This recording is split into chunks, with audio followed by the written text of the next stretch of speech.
Hebbalkar madam ಅವರು ಜಾತ್ರಾ ವಿಶೇಷತೆಯಾಗಿ ಅನುದಾನವನ್ನು ಏನು ಕೊಟ್ಟಿದ್ದಾರಲ್ಲ ಅದರ ಕೆಲಸ ಅವರು ಮಾಡಿದ್ದಾರೆ. ಮತ್ತು ಆ ಜಾತ್ರಾ ವಿಶೇಷತೆಯಾಗಿ ನಾವು ಗ್ರಾಮ ಪಂಚಾಯತಿ ವತಿಯಿಂದ ನಾವು ಗ್ರಾಮ ಪಂಚಾಯತಿ ಎಲ್ಲ ಸದಸ್ಯರು ಕೂಡಿ 15ನೇ ಹಣಕಾಸು ಇರ್ಬೋದು, ನರೇಗಾ ಯೋಜನೆ ಇರ್ಬೋದು, ನಮ್ಮ ಅನುದಾನವನ್ನು ನಾವು ಬಳಕೆ ಮಾಡ್ಕೊಂಡು ನಾವು ನಮ್ಮ ಕೆಲಸ ಕಂಪ್ಲೀಟ್ ಮಾಡಿದ್ದೀವಿ ಕೂಡ. ಇನ್ನು ಒಂದು ರೋಡ್ ಆದರೆ ನಮ್ಮದು ಕಂಪ್ಲೀಟ್ ಆಗುತ್ತೆ, ಒಂದು 2 ಗಟ್ಟು ನೋಡ್ಬೋದು. ಈಗ ನಾವು ಆರೋಪ ಏನು ನೀವು ಹೇಳ್ತಾ ಇದ್ದಾರೆ ಸರ್, ಕೇಳಿದ್ರಲ್ಲ ಜಗದೀಶ್ ಶೆಟ್ಟರ್ ಸಾಹೇಬರು ಮಾಡಿದರು ಮತ್ತು ನಾನು ಆರೋಪ ಮಾಡಿರೋದು, ನಾವೇನು ಮಾಡಿದ್ವಿ ಜಾತ್ರಾ ಮಹೋತ್ಸವಕ್ಕಾಗಿ ಹೆಚ್ಚುವರಿ ಅನುದಾನವನ್ನು ಇದು ಬಿಟ್ಟು, ಇದು 71,15,000 ಹಣಕಾಸು ಬಿಟ್ಟು, ನರೇಗಾ ಯೋಜನೆ ಇದು 60 ಲಕ್ಷ ಬಿಟ್ಟು, ಇದು 1.5 ಕೋಟಿಗೂ ಬಿಟ್ಟು ನಾವು 4,62,75,000 ನರೇಗಾ ಯೋಜನೆ ಅಡಿಯಲ್ಲಿ ನಾವು ಹೆಚ್ಚುವರಿಯಾಗಿ ನಾವು ಅನುಮೋದನೆ ತೊಗೊಂಡಿದ್ವಿ, ಸ್ಯಾಂಕ್ಷನ್ ಮಾಡಿಸ್ಕೊಂಡಿದ್ವಿ. ಮಾಡಿದ ಆರೋಪ ಅದು ಇನ್ನೂ ಸ್ಟಾರ್ಟ್ ಆಗಿದೆ ಸರ್.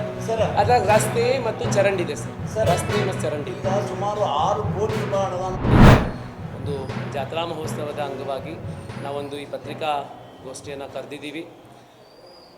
ನಮ್ಮ ಬರುವಂಥ 2025 ಏಪ್ರಿಲ್ 22ನೇ ತಾರೀಕಿನಿಂದ ನಮ್ಮ ಒಂದು 9 ದಿನಗಳ ಕಾರ್ಯಕ್ರಮ ಸುದೀರ್ಘವಾಗಿ ನಡೆಯುತ್ತೆ.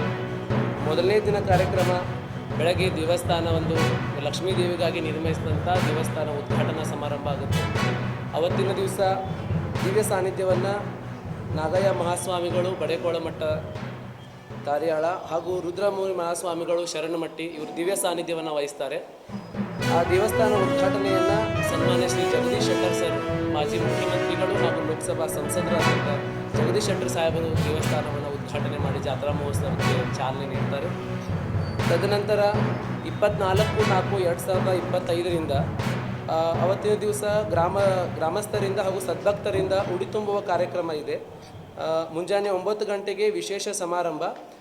ಈ ಸಮಾರಂಭದ ಮುಖ್ಯ ಅತಿಥಿಗಳಾಗಿ ಶ್ರೀಮತಿ ಲಕ್ಷ್ಮೀ ಹೆಬ್ಬಾಳ್ಕರ್ ಮೇಡಮ್ ಅವರು ಈ ಒಂದು ಕಾರ್ಯಕ್ರಮಕ್ಕೆ ಬರ್ತಾರೆ. ಅದೇ ರೀತಿ 23/4/2025 ಮುಂಜಾನೆ 8 ಗಂಟೆಗೆ ಸಕಲ ವಾದ್ಯ ಮತ್ತು ವೃಂದದೊಡನೆ ಸಂಭ್ರಮದ ರಥೋತ್ಸವ.